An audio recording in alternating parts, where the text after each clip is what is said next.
இத்தனை வருஷமா இல்லாத ஒரு பிரச்சனை இந்த வருஷம் ஆரம்பிச்சிருக்கு. லேபர்ஸ் எல்லாம் ஒன்னா சேர்ந்து போனஸ் பிரச்சனைக்காக ஸ்ட்ரைக் பண்றதா முடிவெடுத்திருக்காங்க. இந்த பிரச்சனையினால தொழிலெல்லாம் முடங்கிடக்கூடாது, தொழிலாளிகளும் பாதிக்கப்பட்டுடக்கூடாது. அதுக்காக முதலாளிகளாகிய நாமும் நஷ்டப்படக்கூடாது. இந்த பிரச்சனைக்கு முடிவெடுக்கத்தான் நாம இந்த கூட்டத்தை கூட்டியிருக்கோம். இன்னைக்கே நாம ஒரு முடிவு எடுத்தாகணும். நீங்க ஓப்பனா உங்க கருத்துக்களை தாராளமா பதிவு பண்ணலாம். தலைவரே, முடிவெடுக்க வேண்டிய பொறுப்பு முதலாளிங்க கையில தான் இருக்கணும். நாங்க என்ன முடிவெடுக்கிறோமோ அதுக்கு கட்டுப்பட்டு தான் தொழிலாளிங்க நடக்கணும். எங்க கம்பெனியில நடந்த போனஸ் பிரச்சனைய ஊதி பெருசாக்கி எல்லா கம்பெனிங்களுக்கும் இப்ப அது பரவிடுச்சு. இத பாருங்க தலைவரே, நான் ஒரு விஷயம் சொல்றேன். தொழிலாளிங்களுக்கும் முதலாளிங்களுக்கும் பிரச்சனை வரலாம், ஆனா நம்ம கிட்டயே சாப்பிட்டுட்டு நம்ம சாப்பாட்டுல மண்ணள்ளி போட நினைக்கிற தொழிலாளிங்க திமிர நாம முதல்ல அடக்கணும். அதுக்கு ஒரே வழி, அவங்க நம்ம முன்னாடி வைக்கிற எந்த கோரிக்கையும் நம்ம ஒத்துக்க கூடாது. தலைவரே, நீங்க நினைக்கலாம் நம்ம அவங்க சொல்ற எந்த கண்டிஷனுக்கும் ஒத்துக்கலனா நாளைக்கு ஸ்ட்ரைக் வந்தா நமக்கு தான் நஷ்டம் அப்படின்னு. நமக்கு நஷ்டம் வந்ததுன்னா அது எப்படியாவது நம்ம ஈடு கட்டிடலாம். ஆனா அந்த தொழிலாளிங்களுக்கு நஷ்டம் வந்ததுன்னா வேற வழி இல்லாம வயிறு காஞ்சி ஆட்டோமேட்டிக்கா நம்ம காலடியில வந்து விழுவாங்க. கல்பனா மேடம் சொல்றதுதான் சரி. இந்த வருஷம் நாம தெளிவான முடிவு எடுக்கலனா போராட்டங்கிற பேர்ல தொழிலாளிங்க முதலாளிகளை மிரட்டி பணம் பறிக்க ஆரம்பிச்சிருவாங்க. நீங்க சொன்னது ரொம்ப சரி. இதுக்கான முடிவை நாம தெளிவா எடுத்தாதான் நாம நிம்மதியா தொழில் செய்ய முடியும். சோ எங்க கம்பெனி சார்பா நாங்க தர போனஸை வாங்கிக்கிட்டு வேலையில அவங்க கண்டினியூ பண்றதா இருந்தா பண்ணட்டும். இல்ல மாட்டோம், பிடிவாதமா போராட்டம் தான் நடத்துவோம் நடத்தினாங்கன்னா கவலையில நான் கம்பெனி மூடிட்டு போயிட்டே இருப்பேன். இதுதான் எனக்கும் சரியான முடிவுன்னு தோணுது. நல்ல சம்பளமும் சலுகைகளும் கொடுக்கறதுனாலதான் இவங்க நம்மளே எதிர்க்கிறாங்க. எதுக்குறது தப்புன்னு புரிய வைக்கணும்னா அவங்க போராட்டத்தை வாபஸ் வாங்குற வரைக்கும் கம்பெனியை இழுத்து மூடுறதுதான் சரியான முடிவு. லாபம் தொழிலாளிகளை சாரும், நஷ்டம் முதலாளிகளை சாரும். இதுதானே காலகாலமா நடந்துகிட்டு இருக்குது. என்கிட்ட வேலை செஞ்ச தொழிலாளிங்க போனஸை பத்தி எதுவுமே கேட்காம அவங்க இஷ்டத்துக்கு ஸ்ட்ரைக்னு ஆரம்பிச்சிட்டாங்க. தலைவரே, இந்த ஸ்ட்ரைக் பிரச்சனை ஆரம்பிக்கிறதுக்கு காரணமே என்னோட கம்பெனி தொழிலாளிங்க தான். என்னோட தனிப்பட்ட கம்பெனி பிரச்சனைய ஒட்டுமொத்தமா எல்லா கம்பெனிங்களோட பிரச்சனையும் அவங்க மாத்திட்டாங்க. சோ நான் டிசைட் பண்ணிட்டேன், தொழிலாளிங்களை வழிக்கு கொண்டு வரணும்னா அவங்க வயித்துல அடிச்சாதான் அது நடக்கும்.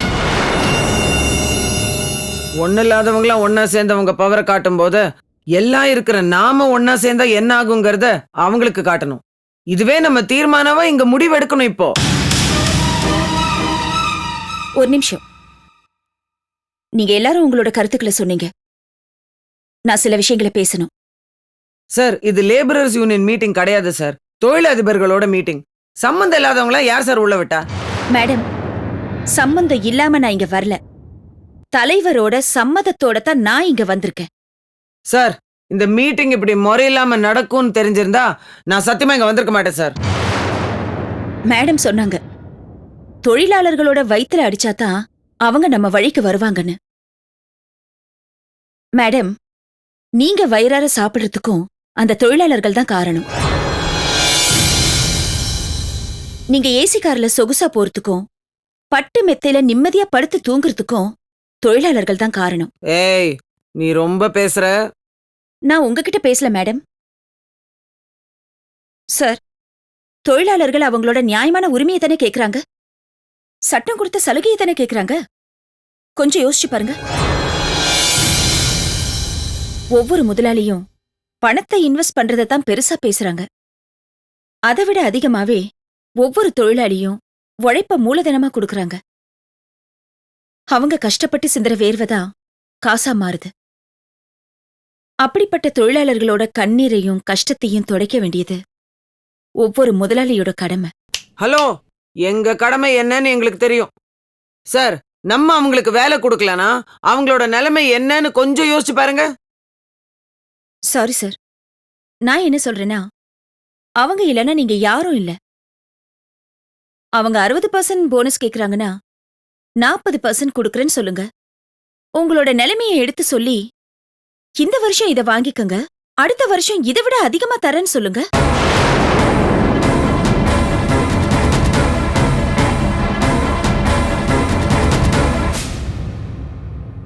நீங்க நேத்து லட்சாதிபதியா இருந்தீங்க, இன்னைக்கு கோடீஸ்வரங்களா இருக்கீங்க. நாளைக்கு உங்க வளர்ச்சி உலக லெவல்ல கூட போகலாம். ஆனா உங்களுக்காக உழைச்சவங்களோட நிலைமைய கொஞ்சம் திரும்பி பாருங்க. பிள்ளைங்களை படிக்க வைக்க பணம் இல்ல, பெத்தவங்களுக்கு வைத்திய செலவு பார்க்க பணம் இல்ல, மகளுக்கு வரதட்சணை போட்டு கல்யாணம் பண்ணி கொடுக்க பணம் இல்ல, சொந்தமா ஒரு வீடு இல்ல. இதான ஒவ்வொரு தொழிலாளியோட நிலைமை. உங்களுக்காக உழைக்கிறவங்களுக்கு கொடுக்க ஏன் மனசு வர மாட்டேங்குது? ஒரு நாள் கம்பெனி இழுத்து மூடினாலும் லட்சக்கணக்கில் உங்களுக்கு தான் லாஸ் ஆகும். அந்த நஷ்டத்தை நீங்க ஏன் சந்திக்கணும்? தொழிலாளிகளை ஏன் கஷ்டத்துல தவிக்க விடணும்?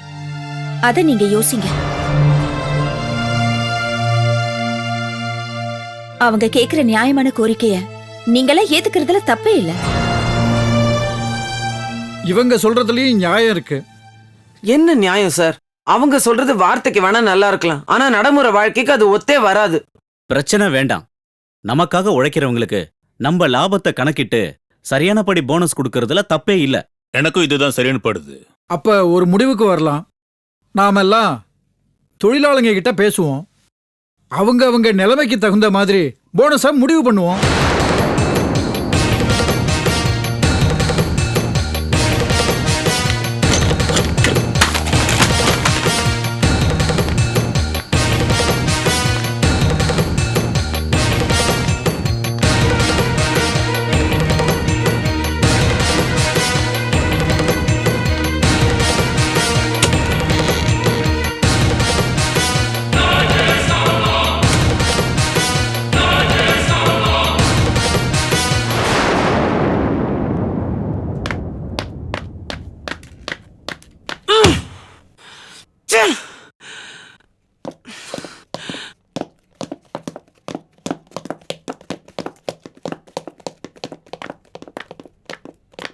ஏய் நில்றி.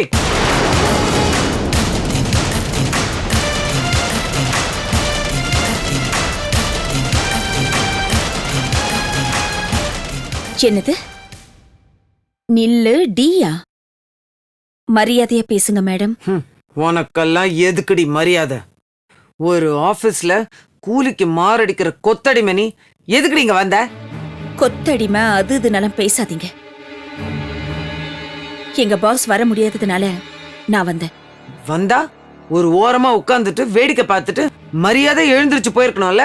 அதை விட்டுட்டு எனக்கு எதிர்க்க பேசுறியா நீ? என்னடி நினைச்சிட்டு இருக்க மனசுல? வேண்டாம். நீங்க எந்த அளவுக்கு மரியாதை கொடுக்குறீங்களோ அதே அளவு மரியாதை தான் இங்க இருந்து திரும்ப கிடைக்கும். பொது இடத்துல என்னையும் பொறுப்பில்லாம பேச வச்சிடாதீங்க. ஓஹோ, பேசுறியா நீ? ஏண்டி, உனக்கே இவ்வளவு திமிரு இருந்தா எனக்கு எவ்வளவு இருக்கும்? உங்க திமிரை என்கிட்ட காட்டாதீங்க. வேண்டாம். என்னடி கையெல்லாம் நீட்டி பேசுற? உன்ன மாதிரி அடம் பிடிக்கிறவங்கள அடிப்பணி வைக்கிறது எனக்கு ரொம்ப சாதாரணமான விஷயம். உங்களை மாதிரி ஆணவம் பிடிச்சவங்க கிட்ட அடிபணிஞ்சு போறது என் சரித்திரத்துல நடக்காத ஒரு விஷயம். பொறுமையா இருந்தீங்கன்னா பெருமையா வாழலாம். உண்மையா இருந்தா உயர்ந்த நிலைக்கு வரலாம். இதையெல்லாம் என் அப்பா எனக்கு சொல்லி கொடுத்து வளர்த்தாரு. நானும் அதுபடிதான் வாழ்ந்துட்டு இருக்கேன். என் பொறுமையை சோதிக்காதீங்க. என் பொறுமையை நீ தாண்டி சோதிச்சுட்டு இருக்க. ஏலம் கேட்கிற இடத்துக்கு போனா அங்க வந்து எனக்கு எதிரா ஏலம் கேட்கிற. போனஸ் பிரச்சனை பேச வந்தா இங்கேயும் வந்து எனக்கு எதிரா பேசுற. உன்னை தூண்டி விட்டுட்டு அவன் என்னடி பண்றான்? உனக்கும் அவனுக்கும் அப்படி என்ன கனெக்ஷனு? சொல்லுடி. வேண்டாம், ரொம்ப பேசுறீங்க. இது நல்லதுக்கு இல்ல. பணக்கார திமிர்ல பேசுறீங்களே தவிர பக்குவம் உள்ள பொம்பளையா உங்களுக்கு பேச தெரியல. அன்னைக்கு கோவிலையும் இப்படித்தான் நடந்துக்கிட்டீங்க. பொறுத்துட்டு போனேன். இன்னைக்கும் இப்படி கேவலமா நடந்துக்கிறீங்க. உங்க லெவலுக்கு என்னை இறங்க வச்சிடாதீங்க. என்னடி விட்டா பேசிட்டே போயிட்டு இருக்க?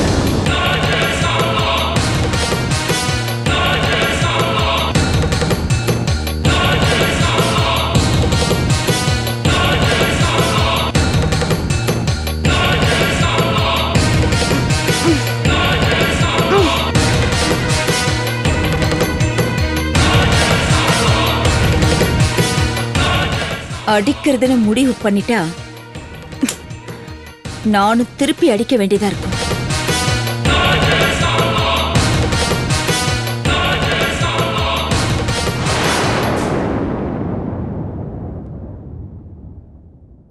தகுதி என்ன, தராதர என்ன, எதையுமே புரிஞ்சுக்காம நீ பாட்டுக்கு பேசிட்டு போயிட்டு இருக்க. புரிஞ்சுதான் பேசுற. மனுஷனா பிறந்த ஒவ்வொருத்தரும் பிறக்கும்போது எதையும் கொண்டு வரதில்ல. அதே மாதிரி செத்து மண்ணுக்குள்ள போகும்போது பல கோடிகளை போட்டு புதைக்க போறதும் இல்ல. இடையில வாழற வாழ்க்கையில எதுக்கு இவ்ளோ ஆணவம், திமிரு, கர்வம்? யாரும் உங்களுக்கு அடிமையும் இல்ல, அடிமையாக்க நினைக்கிறதுக்கும் உங்களுக்கு உரிமை இல்ல. வரட்டுமா? நில்றி.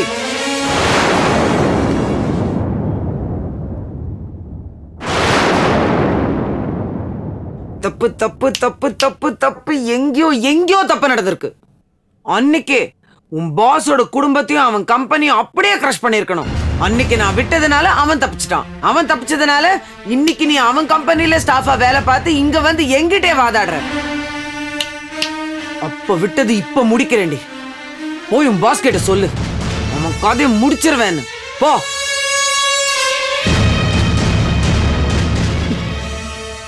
முடிஞ்சா முயற்சி பண்ணி பாருங்க.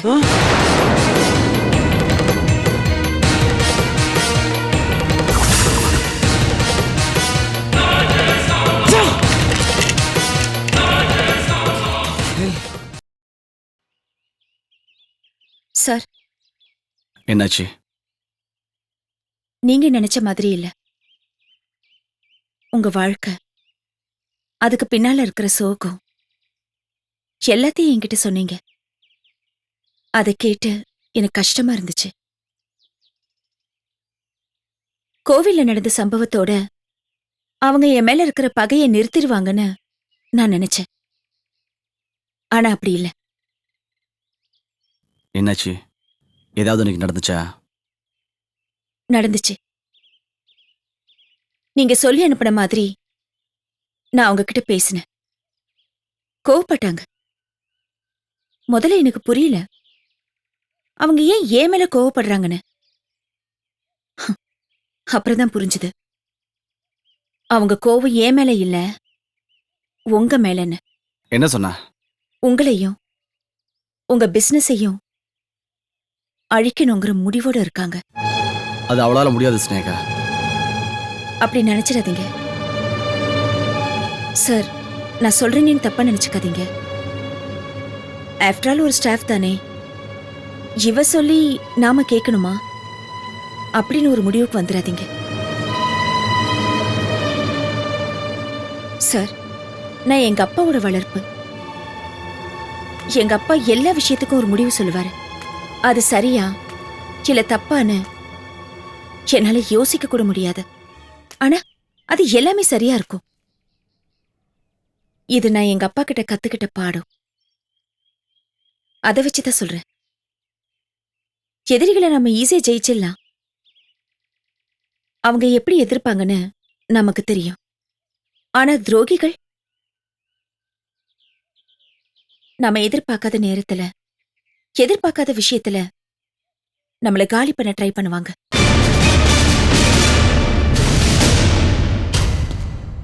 என்ன சொல்ல வரீங்க?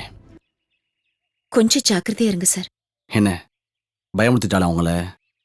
சார், நான் ஸ்னேகா. என்ன பயமுறுத்தவும் முடியாது. நான் யாருக்கும் பயப்படவும் மாட்டேன். ஆனா அவங்க மனசுல உங்க மேலயும் உங்க குடும்பத்து மேலயும் பெரிய கோவம் இருக்கு. உங்களுக்கு எதிரா ஏதாவது செய்வாங்களோன்னு எனக்கு தோணுது சார். ஸ்னேகா, வாழ்க்கையில ஒரு தடவை தான் அடிபட்டோம். பட்ட அடியும் அதோட வலியும் அதனால ஏற்பட்ட வேதனையும் என் மனசுக்குள்ளே இருக்கு. எங்க அப்பா ஒரு பெரிய சாம்ராஜ்யத்தையே நடத்தினவர். அவரையே வீழ்த்திட்டா. ஆனா நான் விழ மாட்டேன். ஏன்னா எல்லாமே எனக்கு எங்க அப்பா தான். அவர் சொன்ன ஒவ்வொரு வார்த்தையும் என் மனசுக்குள்ள அப்படியே இருக்கு. பயப்படாதீங்க. இந்த கணேஷ் தோக்கவும் மாட்டா, உங்களையும் தோக்க விட மாட்டா. சார், நான் இது எனக்காக சொல்லல, உங்களுக்காகத்தான். அதான் சொல்றேனே ஸ்னேகா, நான் தோக்க மாட்டேன்னு. நான் திரும்ப திரும்ப ஏன் உங்களை அனுப்பிக்கிட்டு இருக்கேன்னு தெரியுமா? நான் அன்னைக்கு சொன்னது தான் இன்னைக்கு சொல்றேன். நம்ம ஆஃபீஸில் நம்புறது 2 பேர் தான். ஒன்று நீங்க. இன்னொருத்தர் யாருன்னு நான் கேட்க மாட்டேன் சார். நீங்க கேட்டால் நான் சொல்ல மாட்டேன். ஸ்னேகா, லட்சியம் வைராக்கியம் இது 2 மனசுக்குள்ளேயே இருக்கணும். நாம தோத்துருவோன்னு மற்றவங்க நினைக்கலாம், ஆனால் நாம நினைச்சிடக்கூடாது. வாழ்க்கைங்கிறது மிகப்பெரிய கடல். அதில் வாழறதுக்காக போராடலாம். ஆனால் அந்த போராட்டத்தில் நாம சோர்வடைஞ்சிடக்கூடாது, ஜெயிக்கிற வரைக்கும்.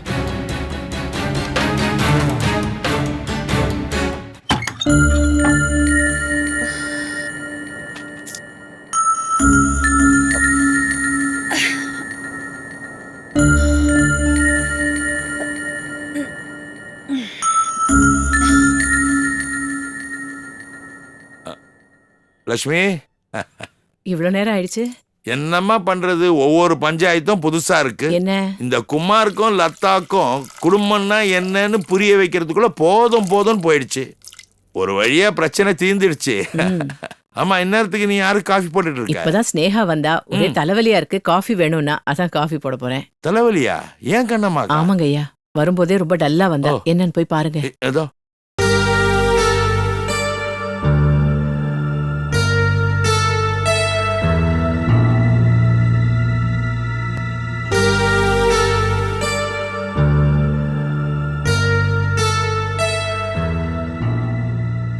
கண்ணம்மா.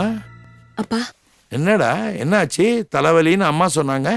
ஆமாப்பா, ஆ, ஆபீஸ்ல ஒரு சின்ன பிரச்சனைப்பா. ஓ. அது என்னன்னு எனக்கு புரியல. நீங்க தான்ப்பா அதுக்கு ஒரு முடிவு சொல்லணும். என்னடா செல்லம், சொல்லு. அப்பா, லேபர்ஸ் எல்லாம் சேர்ந்து போனஸ் பிரச்சனைக்காக ஸ்ட்ரைக் பண்ணலான்னு முடிவு எடுத்திருக்காங்க. ம். அது விஷயமா எல்லா கம்பெனி ஓனர்ஸும் சேர்ந்து ஒரு மீட்டிங்க்கு அரேஞ்ச் பண்ணியிருந்தாங்க. சரி. அந்த மீட்டிங்க்கு வந்தவங்க எல்லாம் கம்பெனிங்களோட முதலாளிங்க. ம். நான் மட்டும்தான் கம்பெனியோட ஸ்டாஃப். நான் கோவில்ல சந்திச்சேனே அந்த அம்மா, அந்த அம்மாவும் அந்த மீட்டிங்க்கு வந்திருந்தாங்க. அப்படியா? ம். அவங்க எல்லாரும் முதலாளிங்களா பேசினாங்க. தொழிலாளர்களுக்கு போனஸ் கொடுக்கவே கூடாதுன்னு ஆர்கியூ பண்ணாங்க. நான் போனஸ் கொடுக்கணும்னு பேசினேன். கடைசியில எல்லாரும் ஏன் கருத்தை தான் ஏத்துக்கிட்டாங்க. அப்படியா? ஆமாப்பா. ரொம்ப நல்லா பேசியிருக்கடா. அதுல இருந்து அந்த அம்மாவுக்கு கோவம்பா. அதுதான் பிரச்சனையா? ஆமாப்பா. மத்தவங்க யாரும் பேசாதப்போ இவங்க மட்டும் என்கிட்ட சண்டை போட்டாங்க. எங்க கம்பெனியை அழிச்சிருவேன்னு சொல்றாங்கப்பா. இதுக்கெல்லாம் என்னப்பா அர்த்தம்? இதுக்கெல்லாம் அர்த்தம் தேட முடியாதுமா. நீ உன் கருத்தை சொல்லிட்டல, ம். அப்புறம் ஏன் மத்தவங்கள பத்தி கவலைப்படுற? அதெல்லாம் இல்லப்பா. சொல்லுங்க, இப்ப நான் செஞ்சது தப்பா சரியா? கண்ணம்மா, அவங்க சொன்ன கருத்து அவங்க பாயிண்ட் ஆஃப் வியூவில் சரி, நீ சொன்ன கருத்து உன் பாயிண்ட் ஆஃப் வியூவில் சரி. சரி தப்புன்றத நம்ம முடிவு பண்ணக்கூடாது. இதெல்லாம் நான் உனக்கு ஏற்கனவே சொல்லியிருக்கேன்ல. நீங்க சொன்னதை நான் மறுக்கலப்பா. ஆனா அவங்க ஏன் என் மேல கோவப்படணும் இதுக்கு? கோவன்றது அவங்க குணம் இல்லைம்மா. அந்த நிமிஷத்துல அவங்க முதலாளியா பேசியிருப்பாங்க, நீ தொழிலாளியா பேசியிருப்ப. அம்மாடி, அது அவங்களுக்கு கஷ்டமா இருந்திருக்கும். அதனால அவங்க பேசுனது உன் பார்வையில கோவமா தோணிருக்கும். நான் என்ன பேசணும்னு மனசுல வச்சுக்கிட்டு மீட்டிங் முடிச்சிட்டு வந்து என்ன வழி மறிச்சு என் பாஸ அழிச்சிருவேன், என்ன அழிச்சிருவேன்னு மிரட்டுறாங்கப்பா. இதுல எனக்கு ஒரு விஷயம் புரியலம்மா. நீ அந்த அம்மாவை எதிர்த்து பேசுனது பிரச்சனையா, இல்ல ஏற்கனவே உன் பாஸுக்கும் அந்த அம்மாவுக்கும் பிரச்சனையா? ஆமாப்பா. என் பாஸோட அப்பா காலத்துல இருந்தே அந்த அம்மாவுக்கும் எங்க பாஸுக்கும் பிரச்சனை. அத வச்சு இப்ப 2 பேரும் மோதிக்கிறாங்க.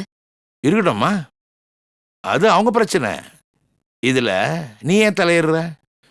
இதுல உன் பாஸ் ஏன் உன்னை தலையிட வைக்கிறாரு? அதுதானே எனக்கு புரியல. அதுக்கு காரணம் எங்க எம்டி ஆபீஸ்ல நம்புறது 2 பேரப்பா. ஒருத்தர் நானு, இன்னொருத்தர் யாருன்னு கேட்டு அவர் சொல்லவே மாட்டேங்கிறாருப்பா. அப்படின்னா அவன் யார் மேலேயும் நம்பிக்கை இல்லாத ஆளு. இதை நீ மனசுல வச்சுக்கோ. அதுதான்ப்பா எனக்கும் ஒரே குழப்பமா இருக்கு. எங்க ஆபீஸ் சம்பந்தப்பட்ட எல்லா முக்கியமான விஷயங்கள்லயும் என்ன கலந்துக்க வைக்கிறாரு. அது தப்பு இல்லடா. என்னை பொறுத்த வரைக்கும் மற்றவங்க பிரச்சனையில நீ தலையிடக்கூடாது, மற்றவங்க உன் பிரச்சனையில தலையிடவும் நீ அனுமதிக்க கூடாது. அவனுடைய பிரச்சனைக்கு அவன் தான் நேரடியா மோதணும். உன்னை பகடக்காயா பயன்படுத்திட போறான். அது தப்புடா செல்லம். அப்பா நீங்க என்ன சொன்னாலும் அதுல 1000 அர்த்தம் இருக்கும். அதே மாதிரி எந்த பிரச்சனைக்கும் நீங்க ஒரு முடிவு சொன்னா அது சரியாத்தான் இருக்கும்பா. அப்பா, உங்களுக்கு ஒண்ணு தெரியுமா? இதையும் நான் அவர்கிட்ட சொல்லியிருக்கேன். இப்போ நான் என்ன செய்யணும் அதை சொல்லுங்க. கனமா, இத உன் ஆபீஸ் பிரச்சனையா எடுத்துக்க முடியாது. ஏன்னா நீ என் பொண்ணு. அன்னைக்கு நீ சொன்னப்போ நான் சொன்னேன்ல, உலகத்துல யாருமே நல்லவங்களும் இல்லை கெட்டவங்களும் இல்லைன்னு. சூழ்நிலை தாம்மா ஒரு மனுஷனை உருவாக்குது. அதுதான் ஒரு மனுஷனுடைய கேரக்டரையே முடிவு பண்ணும். அதே தான் இப்போவும் சொல்றேன். ஏதோ ஒரு சூழ்நிலையில ஒரு பகை அவங்க 2 பேருக்கும் உருவாயிருக்கு. அதனால அவங்க போராடுறாங்க. நீ ஏன்டா அதுக்கு கவலைப்படுற? அதை நினைச்சு நீ ஏன் தலைவலியை உண்டாக்கிற? இந்த பிரச்சனைய இந்த நிமிஷமே உன் மனசுல இருந்து தூக்கி போடு. ஓகேவா? ஏமா, இதுக்கு எதுக்குமா உன் அம்மாவுடைய காஃபிலாம்? அந்த காஃபியை உன் சார்பில் நான் சாப்பிட்டுக்கிறேன். அப்பா